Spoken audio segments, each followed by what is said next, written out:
Are you curious about bodies, pleasure, and possibilities? And what about curious about what others are up to on the planet when it comes to pleasure, sex, and play? Have you considered what pleasure can do for your life, your body, and your bank account?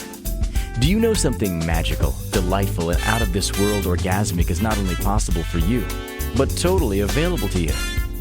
If you're ready to be the magical, sexual, sexy beast you know you can be, and you just need the tools to get there, you're in the right place. Now, here's the host of The Pleasure Zone, sensual movement artist, relationship and sex alchemist, Milica Jelenic. Welcome, my sweet pleasure seekers. So many of my sweet pleasure seekers out there have gone through exactly what today's topic is about sexual trauma. I didn't call it sexual assault. I didn't call it rape. I didn't call it a lot of things because I wanted to have this term be very inclusive, because I think my perception of it is maybe a little different than the definitions that are just out there in the world. And maybe redefining it can be helpful so that other people don't feel so confused by what's going on with them. And when I have looked up definitions, I don't have to say that I really like the definitions that are out there. Not that people would like a definition of assault. Maybe they do. I don't know. I can't really say. So I'm not really going to tell you that necessarily, like, this is the definition of a trauma or like a sexual violence, because there are several types of traumas in the world. Like, there are several types of defined traumas, like, you know, there's usually like acute, chronic, or complex traumas. Then within that, there are other types of traumas, like emotional, sexual, and physical traumas, right? And then we also have other categories of things that happen. So, I mean, if you look at the millions of articles out there on trauma, you're going to find a lot of information. There's a lot of information out there.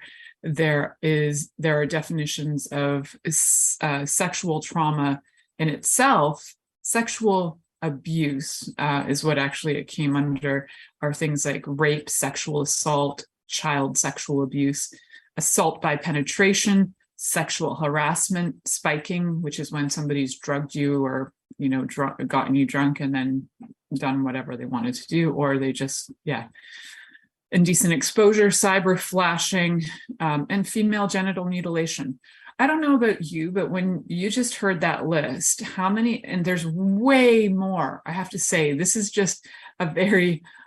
from the rape crisis site from England and Wales. They just have these 9 definitions, and they also recognize that there are way more than this. So they're just kind of naming these top 9 that I think they come across. But I do want to say that there are a hell of a lot more that are a lot more subtle. I will be mentioning those because the idea of this show today is to understand what some of the traumas are that you might have gone through, because I think a lot of times people don't even realize the traumas they've gone through. In fact, I know that people don't realize the traumas they've gone through, because when I talk to people about, have you experienced a trauma? They're like, no. And I'm like, okay, so in your life, did you ever have A, B, C, or D ever happen? Oh, yeah, I did. I'm like, okay, that was trauma, by the way. And they don't realize it. And I'm like, so how do you feel about that now? Well, I think about it. I'm like, okay, how does it affect your everyday life? Well, it's in my mind and I can't sleep sometimes when I think about it. I'm like, all right, cool. So actually it's affecting you. And a lot of times, even if it's a trauma that you can't remember, it may be affecting you in ways, in an unconscious way, that you're not aware of. And your body is beginning to give you information about that. Now, there was actually a study done, and I wanted to get the right and correct name here. So there's a study done about different kinds of abuses done by the Kaiser Permanente in San Diego, California. It's called, you can find this information through what's called the ACE quiz. And it was done with middle-aged patients between 1995 and 1997. And they were trying to find out some things around weight gain, actually. And what they found was that the people who were not losing, they were able to lose 100 pounds, but they really needed to, say, lose 200 or 300 pounds, had actually gone through when they realized it, when they started asking deeper questions, they realized that every single person had started gaining weight when there was a sexual trauma that had occurred.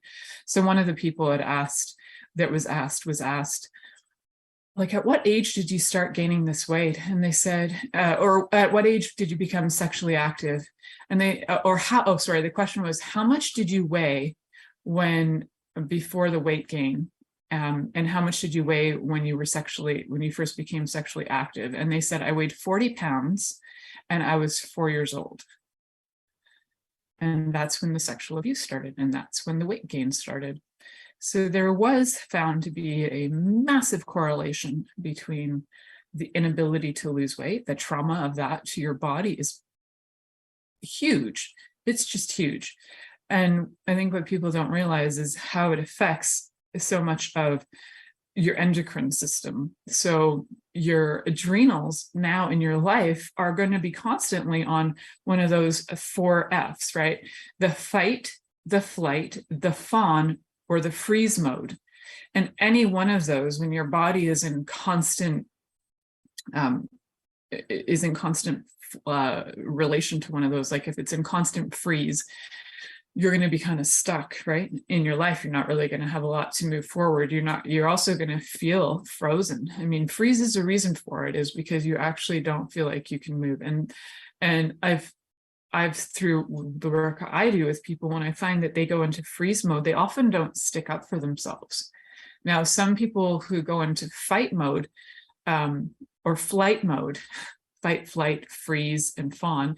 So some people go into flight mode, they run, and there tends to be this ongoing thing where even if they try to run away from the abusers, that they in their life, they do tend to have that repeated in their relationships, where they are always trying to find a way to escape.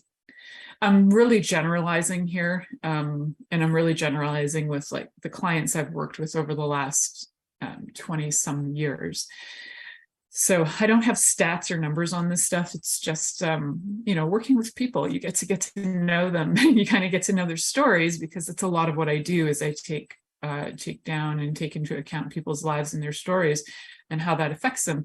And sometimes it's not on the first session that we can get that deep, but sometimes we get pretty deep and we find out what is actually going on here. What happened? Like when you were 2, what happened? What was going on there? What happened when you were 7?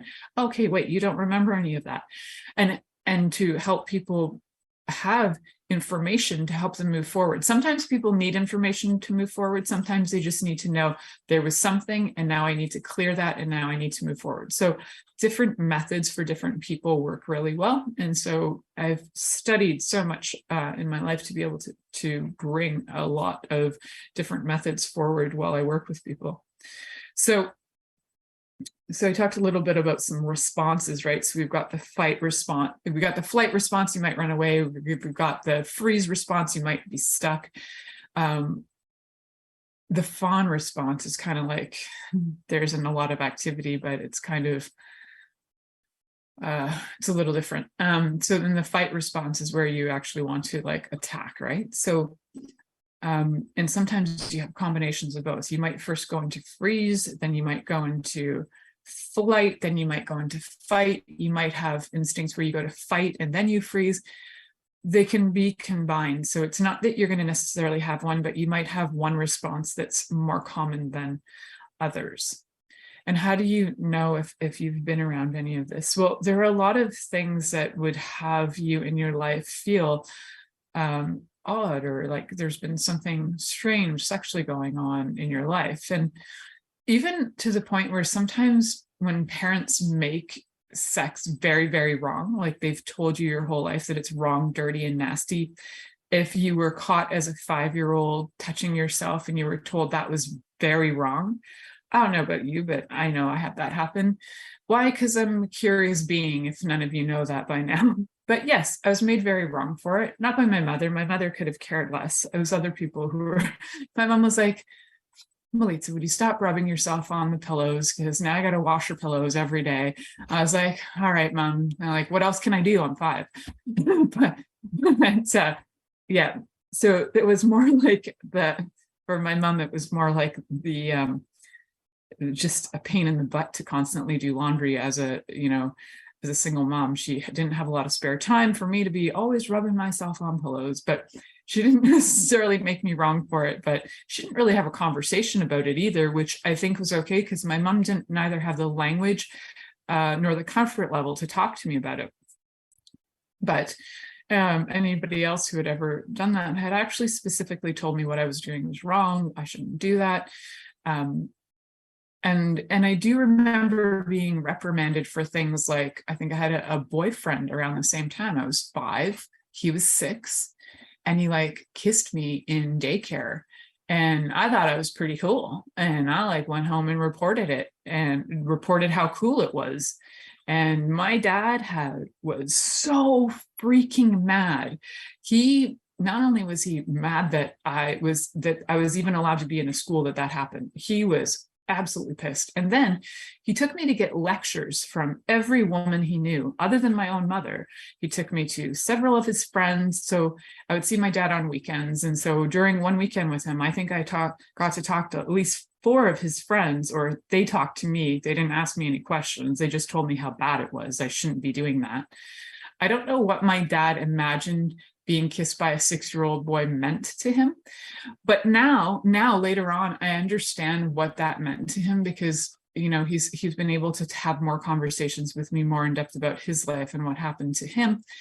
I'm not going to reveal that on here because that's not something that I have permission to reveal, but I think he's had a lot of awarenesses. And now I have awareness of where he was coming from to understand that, whoa, some pretty weird stuff went down, right? And that gets carried on through life, and it does get projected at your children. Like if something happened to you, you're going to project that at your kids too, because you're worried and you're thinking, hey, it happened to me, it could happen to you, even though you might be totally it might be totally something subconscious, or you didn't even know how it affected you. You just knew it was there, like this looming glom of slime that just sits there in your consciousness, and you're like, oh, there's this slime in my consciousness and my being, and I don't know what that is, but I'm afraid of it. So what happens is we have this beautiful soul, and I was trying to find the name of the person who created this work, and my mom reminded me before the show and I forgot to write it down.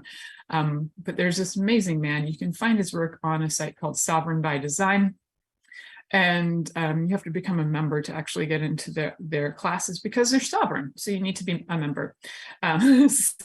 So the gist of his work is that, and if I can remember it while we're on here, I will, or maybe I'll find it later and name it in a later show. So, and I've mentioned this in other shows too, is that basically we're souls, right? We've got bodies, we're souls, and what happens is when there's been trauma, it's like your soul gets clouded and murky. And then your murky, clouded soul ends up having to do something in order for to function, right? So your clouded, murky soul being, you have this murky soul, then all of a sudden there's these things that are like onion layers. And I'm sure if you've done any healing work, you've heard about peeling back the onions. Well, this is kind of like an onion layer or a bullseye. Okay, so you got your soul, you've got the cloudy murkiness in the soul, if you can imagine a bullseye. And then on the next layer on the outside would be that there's fear that comes after there's been trauma. So in this case, we're talking about, there may have been a sexual trauma. Maybe there was actual, maybe there was sexual abuse that happened, a sexual assault. Maybe there was child sexual abuse, rape, penetration, harassment, clouding your soul. Then what layers on top of that is the fear. Oh, like fear of so many different kinds of fear could come up from that. Fear of people in general, fear of having, like, there can be anxieties that come up too, like not feeling safe, especially around, it could be around the sex or the gender of the person who sexually harassed or abused you. You might have a lot of you might feel really frightened around that. There can be also fear of life in general because you don't feel safe. So the fear can be very vague. The fear can be very specific. The fear, ironically, can even be unrelated. So strangely, the more I worked on different things that were like traumas of my life, like traumas of, because even things like poverty is a kind of a trauma. So growing up, we weren't dead poor, but we were poor.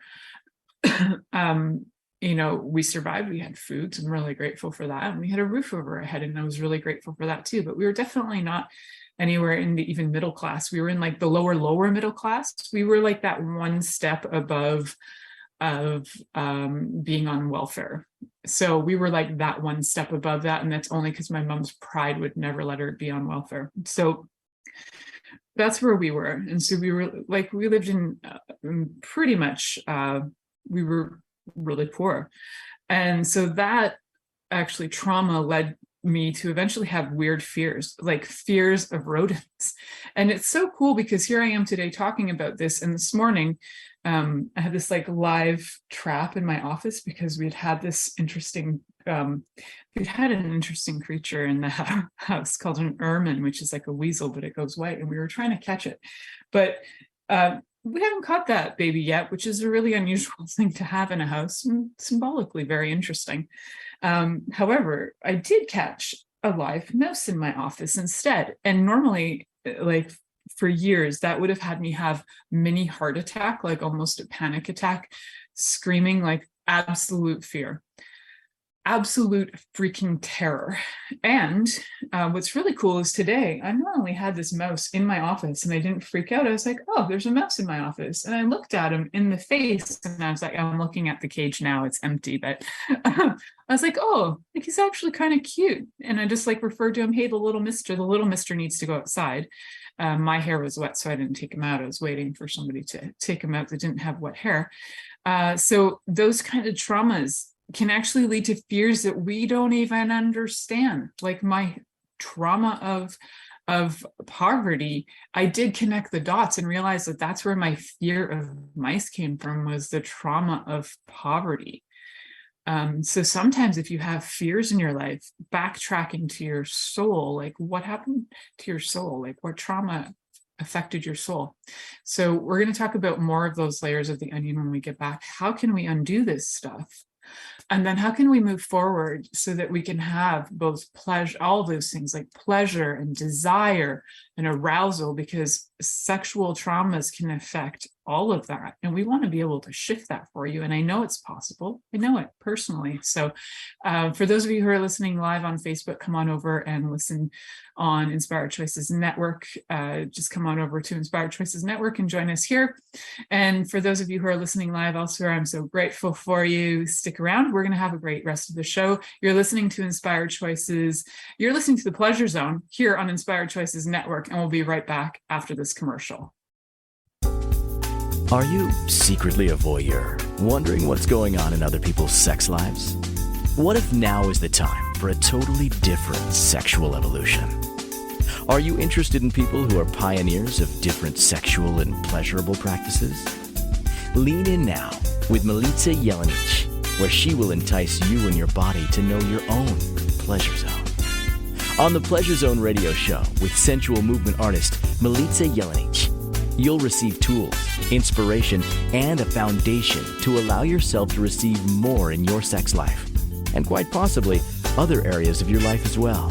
Listen for the Pleasure Zone with Milica every Monday at 8 p.m. Eastern Time, 7 p.m. Central Time, 6 p.m. Mountain Time, and 5 p.m. Pacific Time on InspiredChoicesNetwork.com.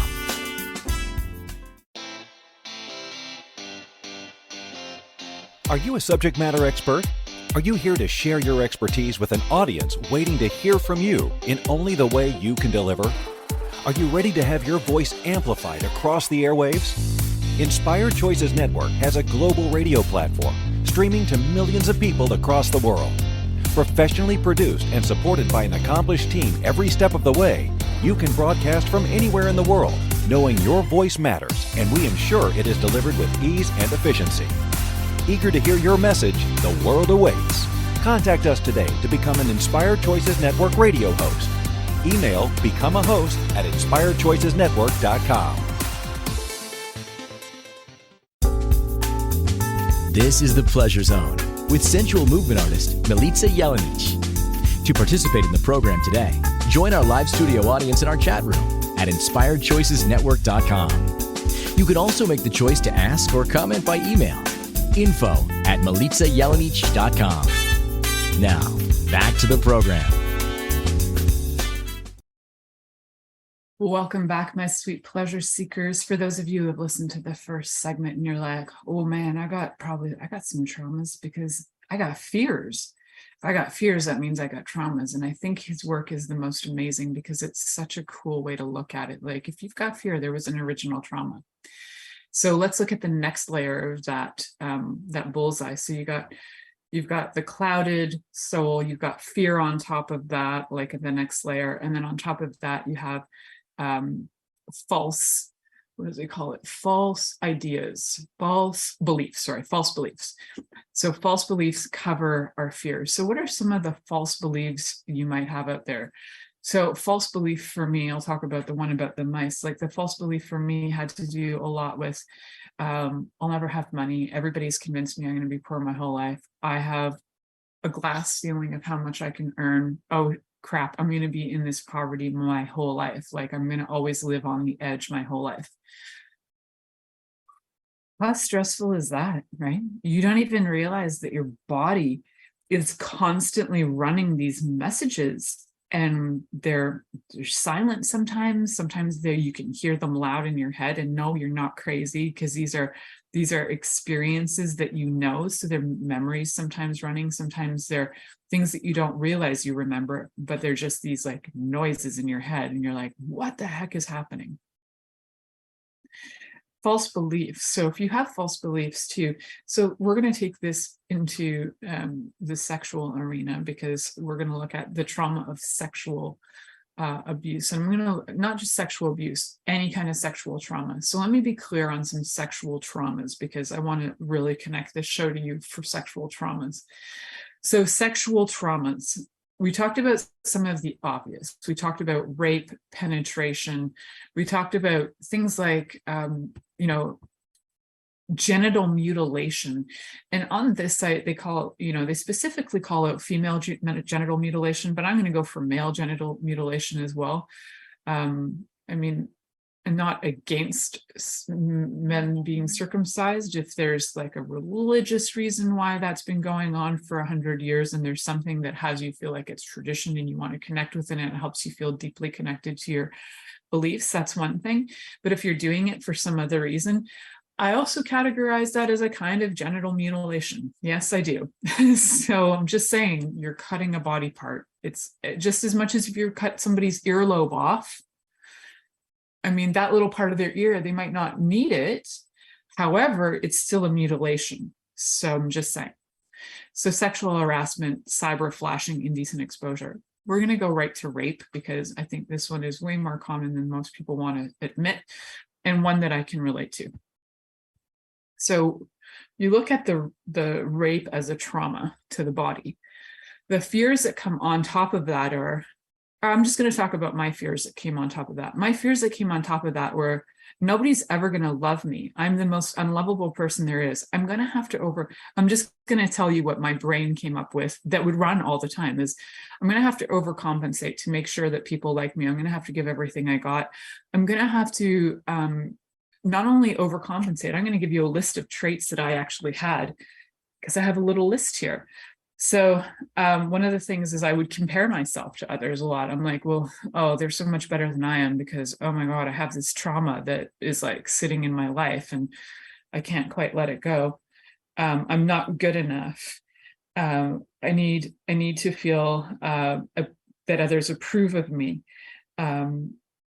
And at the time, I was also exaggerating a lot. Like 10, 15 years ago, I would exaggerate a lot, and I didn't know it, because it was a trauma response, and I needed to feel valuable.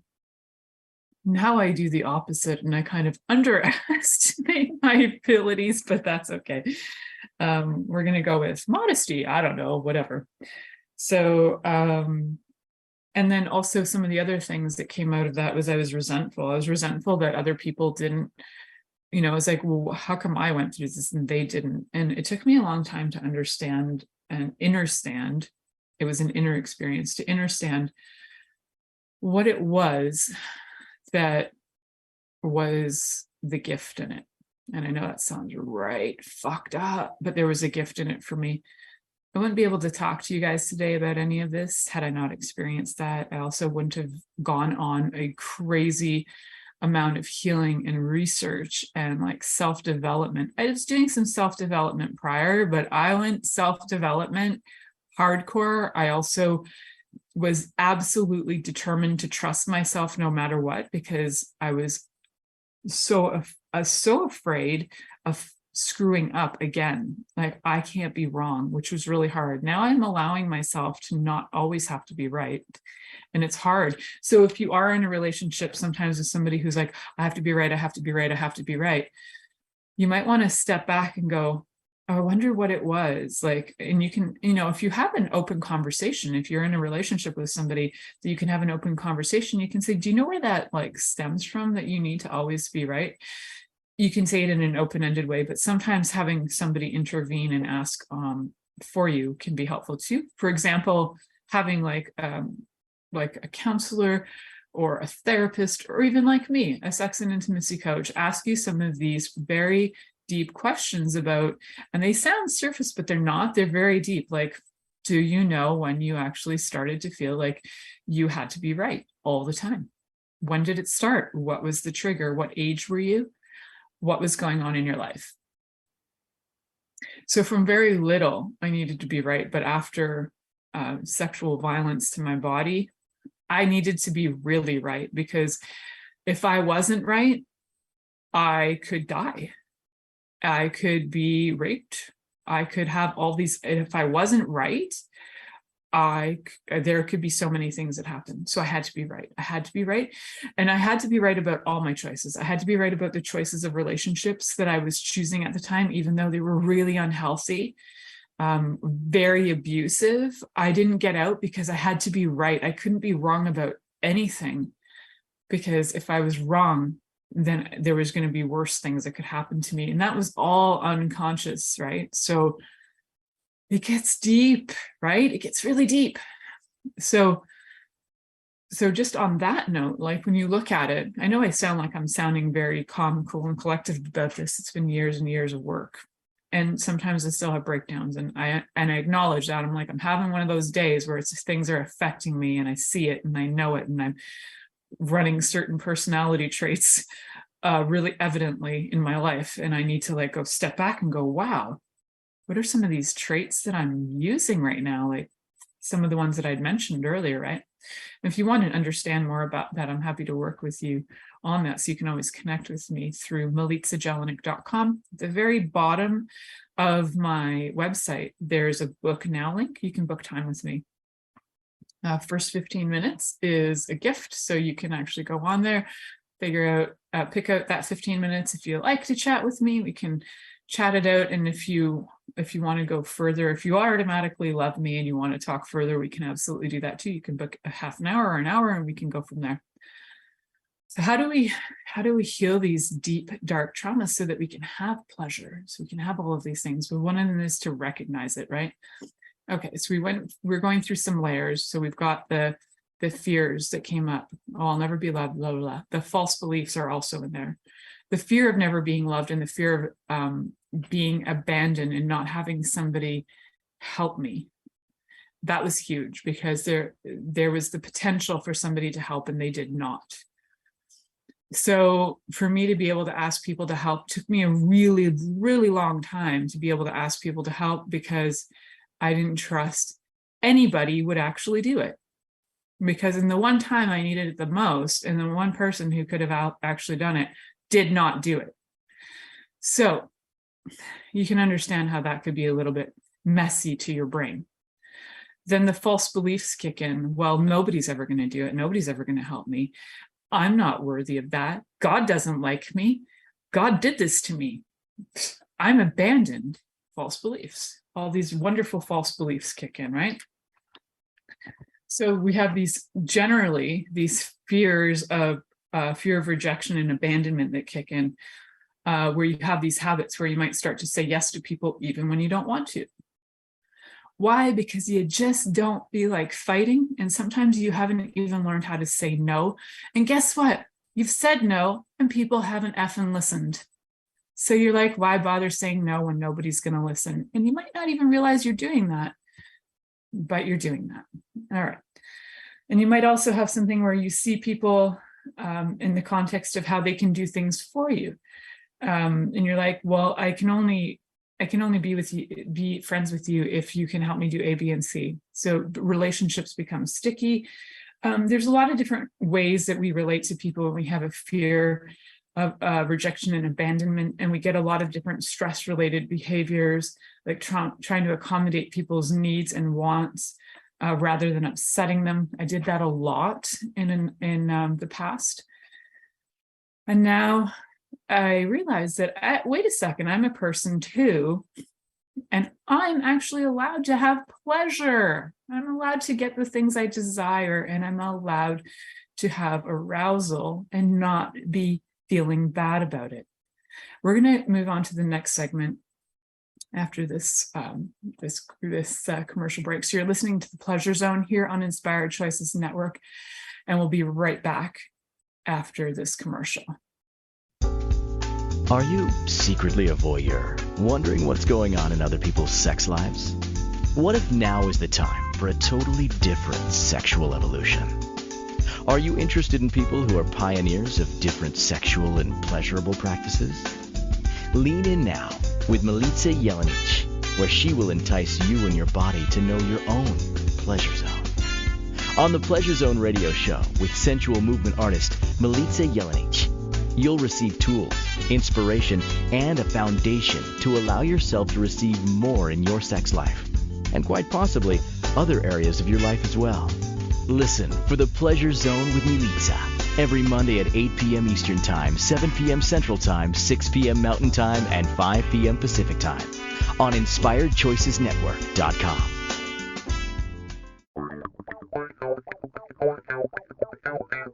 Interested in masturbating for money, copulating for consciousness, and pleasuring on purpose? 21 Days of Sexual Magicism with sensual movement artist Milica Jelenic is an exploration of tools, processes, and actions that you can use to create more for your life, your body, your money inflows, and so much more. Graduated learning for all levels of interest. Learn at your own pace via video classes or join the yearly live class.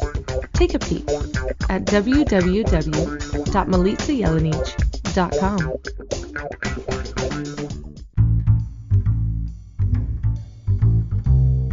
How wonderful would it be to carry your favorite Inspired Choices Network host with you throughout your day? Well, now you can. Inspired Choices Network now has its very own mobile app.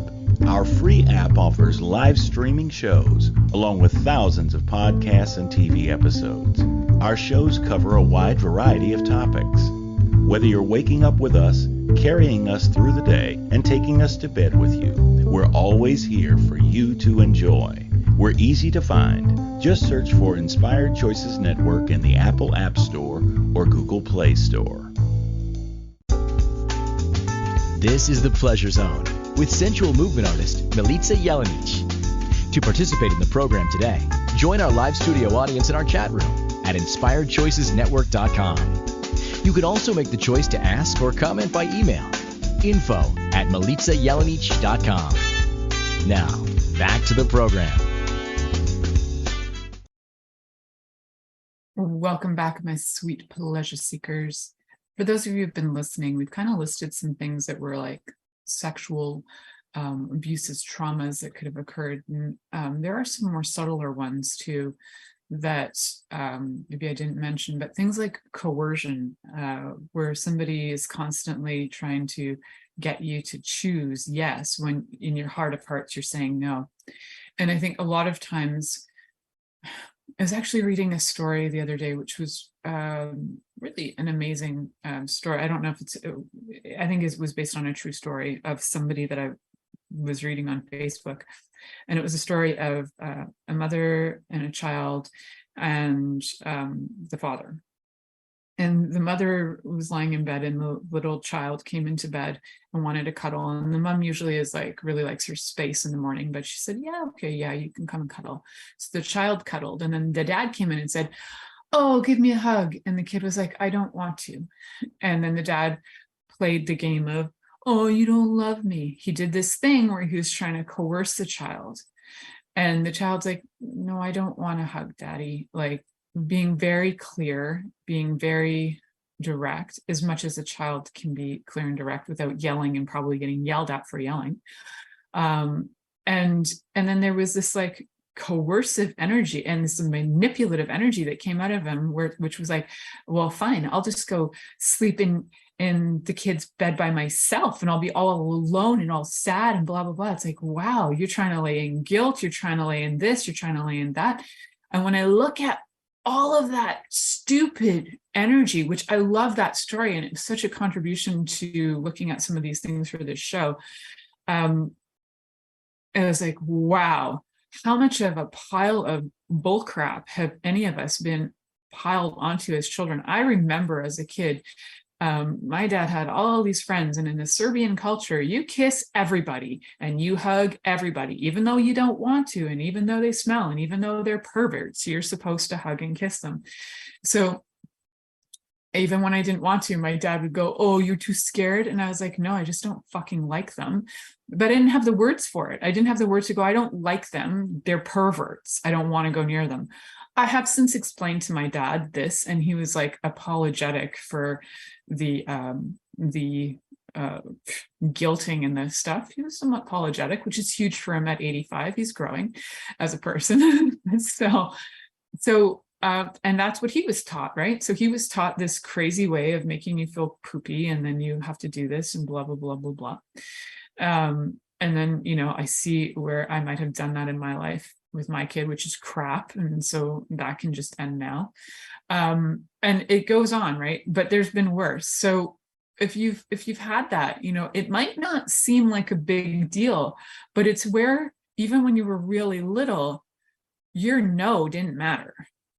You acknowledging what was good and true for you didn't matter. And I actually have little nieces and nephews who have on several occasions been told, hug your auntie before you go. I'm like, only if you want to. Like, don't do it if you don't want to. It's not an obligation. And I am not offended if you don't want to hug me. It is honoring to you, and it's honoring to me, because nobody asked me either if I wanted a hug or a kiss from you either. So cool. Not that I don't like you. I just maybe don't want that right now. But because things become so tradition, we think it's acceptable, and we think there's something wrong with you if you don't want it, and you're insulting. Bullshit. Insult people all you like. Say no all the time. Say no. Practice it in the mirror. I had so much fun with a client last week who her whole life, she's an older Italian lady, and her whole life she never was allowed to say no. And the shit that had happened to that woman in her life is awful. And I was teaching her how to say no. And by the end, she was like, no. By the end of it, she's coming from her solar plexus. She's empowered. She's like, no. And I'm like, that's how you say no, and keep on saying no. And when you see those assholes' faces come in your face and they're looming there, and you feel like they're still impacting you, no, you get them out of your face and you come from your solar plexus. So if you don't know what that means, you're going to breathe deep, and you're going to come into your body, and you're going to celebrate no, and it's going to come out of you. And it might come out first like a growl, and it might sound ugly because you've never said it, so it doesn't sound familiar. Practice it all the time. Practice it with people you don't even know. Practice it with people you do know. Have a hell of a lot of fun saying no. And the thing is, I first practiced receiving no before I could say no. And I received no's from all kinds of people. I would ask street people for money just to see if they would say no to me, because I thought they would be the obvious no. But surprisingly, that wasn't always the case. So I learned to receive no's. I learned to give no's. And they're such a gift. That's such one of the most empowering words we have in the English language is no. And when we can actually stand behind it and put the energy behind it is step number one to me. So you acknowledge where the shit hit the fan. And I could go on, after the false beliefs, we have these facades. After the facades, we have addictions, right? So this is kind of the cycle of how addictions occur. don't need to go all that deep. If you want to go deeper with me, I'm happy to do so with you personally, so you can connect with me on that. See what your facades are. So your fears, your false beliefs, your facades, and your addictions, and where those original traumas came from. We can absolutely do that. So, all of those. Isn't that cool? There's that bullseye, and it just grows, and all of these things come on top of it. So when we break it down and we clear your soul of all these traumas, you start to actually live who you are. You get to say no in a really empowering way. And even, when you say no, don't waver. When you say no, and somebody's like, come on, no, you said no, F off, end of story. It's the coercion. It's like, for me, coercion is like nails on a chalkboard. It is such a screech in my soul. It actually enrages me to the point where I want to pummel somebody. So my fight, flight, fear, freeze, and fawn reaction on those, my fight reaction gets so hard when there's coercion. I'm like become a bear. And when I see coercion, it drives me nuts. So I'm not a fan. There's a difference between coercion and when you have authentically a relationship where you're doing something that's called what is it called? It's consensual non-consent, and there's understanding around consensual non-consent where you say no but you don't mean no, but that's actually a thing that you discuss with your partner, and it's part of kind of the kink area, and it's part of the BDSM kind of umbrella, and that requires that is a different way to approach things, and also it requires a lot of understanding prior to any of that. So let's say no. So I love the word no, isn't it amazing? So we're going to start with that. Recognize these things, say no to them. If they're running in your head, you actually stop, you go no. And so this is what I did in my own personal growth, was I went no. I did a lot of Gestalt therapy on this, and I did a lot of energetic work. I did like weekly therapy for 14 years on all of my problems. And now I do regular things, but not every week. I actually, for a person at the time, I was earning $6.85 an hour, and I was paying $85 a session. I was spending like $340 a month, which was almost as much as my rent on therapy at the time. So it was an intense experience, and I'm so grateful for it. I learned so much about myself. I actually learned how to be empowered. I learned that my no's meant something to me, and that's all that matters. If nobody else wants to listen, walk away. Definitely walk away. And in situations now, in some situations of human trafficking, that's really fucking hard. But you also, there are ways to recover from that. Unfortunately, a lot of times with things like human trafficking, that people just can't have jobs. They don't have enough way to make a living, so they end up back into the human trafficking areas. But that's a conversation for a different day. So this is on an individual, very way that you're ready to heal, and whether you've been, violated through penetration, whether you've had sexual harassment, whatever it was that affected you. And, I don't know, people might put it on a scale of 1 to 10 or something, like, how bad was that? You cannot say for any one person how bad their experience is compared to another, because I've heard speakers who were violently raped their entire lives, and they come like daily, and they come out of it and they're like super amazingly functional human beings, because they've learned tools and they've learned ways to move past it. So for me, my tool was being able to do Gestalt therapy with that, was to look at the abuse and yell at the abuse and have conversation with it, switch the story around. I became empowered through letting myself be empowered in the story I was telling my own brain. If you're telling yourself a story in your brain that you are the victim, you will be the victim forever. If you tell yourself a new story of, okay, so wait, that might have happened. Now, if I rewrite that story, I took over in that room, I beat the fuck out of those assholes, I walked away unscathed, and that is my new reality. So you can switch your story. And so when I tap into my stories now, it's a little different. I did use, and this is not for everybody, but it worked for me, is that I also used masturbation as a tool to heal trauma, because I needed to reconnect with my body, and I needed to reconnect in a way that every time my body got touched, I didn't need to have tears streaming down my face for any kind of touch, which was happening. You know, I could have a touch on my shoulder and I would start to bawl, and I would try and hide it and repress it, and it was getting worse.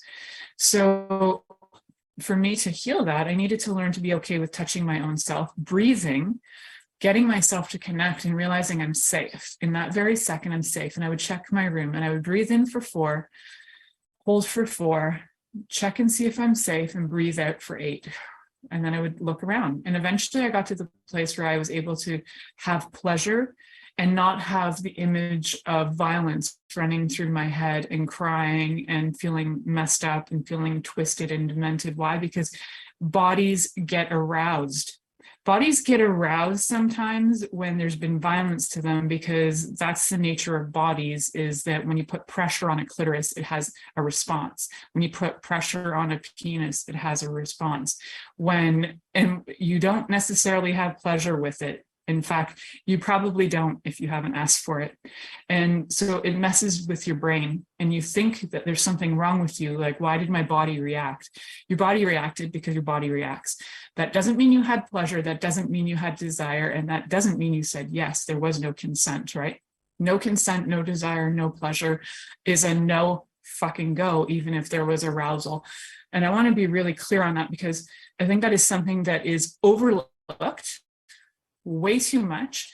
And even legally, it's overlooked way too much, where the person will even do shit like record the situation when they're being a rapist. And they're like, see, she had an orgasm. No, she had absolute violence done to her body, and her body was aroused because of what you freaking did. There was zero desire, zero pleasure, and zero consent. And those MOFOs need to, like mofos, they need to just go to jail. I would say more than that, but, you know, I have ideas of what should be done to people who do stuff like that. But, you know, if I did that, I'd go to jail too. So I'm not going to do that.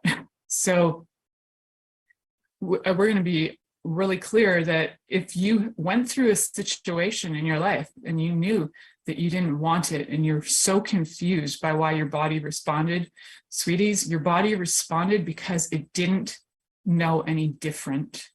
That's what bodies do. We're going to head to our next commercial break. I want you to take some deep breaths in, hold for 4, out for 8. Look in your environment, see if you're safe. And we're going to come back after this commercial. You're listening to The Pleasure Zone here on Inspired Choices Network, and we'll be right back after this commercial. Are you secretly a voyeur, wondering what's going on in other people's sex lives? What if now is the time for a totally different sexual evolution? Are you interested in people who are pioneers of different sexual and pleasurable practices? Lean in now with Milica Jelenic, where she will entice you and your body to know your own pleasure zone. On the Pleasure Zone radio show with sensual movement artist Milica Jelenic, you'll receive tools, inspiration, and a foundation to allow yourself to receive more in your sex life, and quite possibly other areas of your life as well.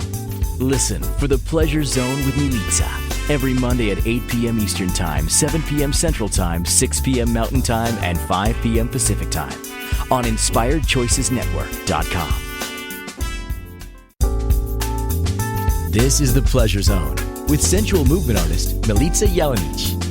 To participate in the program today, join our live studio audience in our chat room at InspiredChoicesNetwork.com. You can also make the choice to ask or comment by email, info@MilicaJelenic.com. Now, back to the program. Welcome, my sweet pleasure seekers. Today we're talking about moving past that sexual trauma and into experiencing and being able to experience pleasure, desire, and of course, arousal still. So I talked a little bit about first learn to say no, honor your no, stick to your no, receive no's and give no's. It's practice.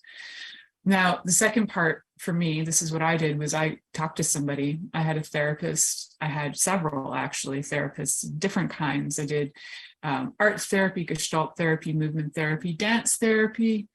I did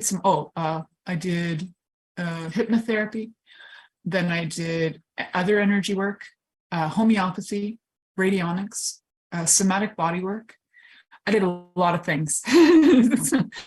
I didn't give up, and I still don't give up, because I know that people need to know there are options and there are things that can actually help you out there. So absolutely connect with me if you want to be able to start to heal this process. It's a process. It doesn't happen in one session, but it is a process, and I'm happy to contribute to you. So you're going to know, you're going to learn how, you're going to say no. You can do some therapies, absolutely right about it. Find people that are your support system that you can talk to on those days when things feel like they're falling apart. You need to find some people you can trust, but first you got to learn to trust you. And one of the things I teach is also learning how to trust yourself, because for me, that was so key. I needed to learn how to trust me, number one, because I felt like I failed myself. So if you don't know how to trust you, I have hundreds of tools on how to trust you, and I'd be happy to share those. So I have courses on them online. I also do that in my practice, my private practice. Learning to trust you, learning to say no, learning to have conversations, talk about it, move it out of your body through somatic body work is phenomenal. Doing trauma release exercises is phenomenal. And then, you know what's even more amazing is finding out what you actually like, even if it's only one thing, and doing it. So sometimes that one thing can be really obscure. I like some really obscure things. I love glass blowing, and I love puppeteering. I love things that are really kind of obscure for, they're kind of obscure. And so for me, it was being able to express myself through different things. And actually puppeteering is one of the things that was really helpful for me. I kind of laugh at myself, but it is, and it's actually very therapeutic for me still. I have many puppets and many dolls that I use as therapy tools. So having your method that can help you find what you like, also then starting to reintroduce yourself to your body, because any violence to your body will often create a disconnect. It will create this feeling of like estrangement, that you'll have all these little parts of you all over the place. And it's like reclaiming these parts of you that feel like they've disappeared and gone to different places, and finding them, reclaiming them, integrating them into your body, and bringing them to you so you feel whole again. So that's reclaiming yourself as well. And then knowing that. So introducing yourself to your body and finding what actually brings me pleasure. You might find that you have some, and it's all about exploration and not making it wrong, and finding a partner, even eventually, that you can use this with too. Finding people who do even sexual somatic body work. Definitely investigate them before you go to them, but doing it for yourself can really help too. And if you don't know how to do that, I can always talk to you about that too on a session. How do you do some somatic body work for yourself?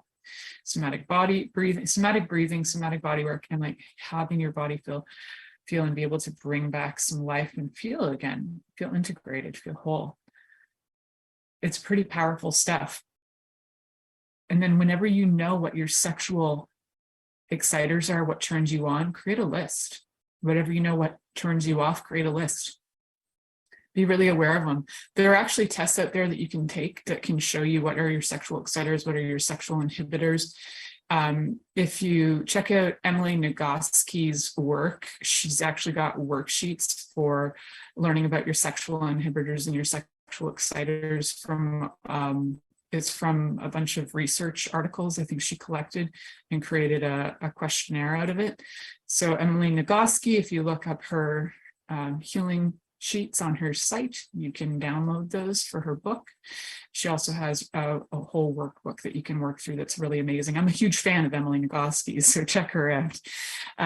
I'm just really grateful that you guys are even listening and willing to start to begin to heal your sexual traumas. And if you really want to dive deeper, remember to connect with me through milicajelienic.com, MILICAJELENIC.com. Go to the bottom, click on the book now. Until next week, stay tuned in and turned on. Thank you for listening to The Pleasure Zone. with sensual movement artist Milica Jelenic. The Pleasure Zone returns next Monday at 8 p.m. Eastern, 7 p.m. Central, 6 p.m. Mountain, and 5 p.m. Pacific on InspiredChoicesNetwork.com. We hope you'll join us. Until then, have the best week of your life by choosing to be turned on and tuned in to your body.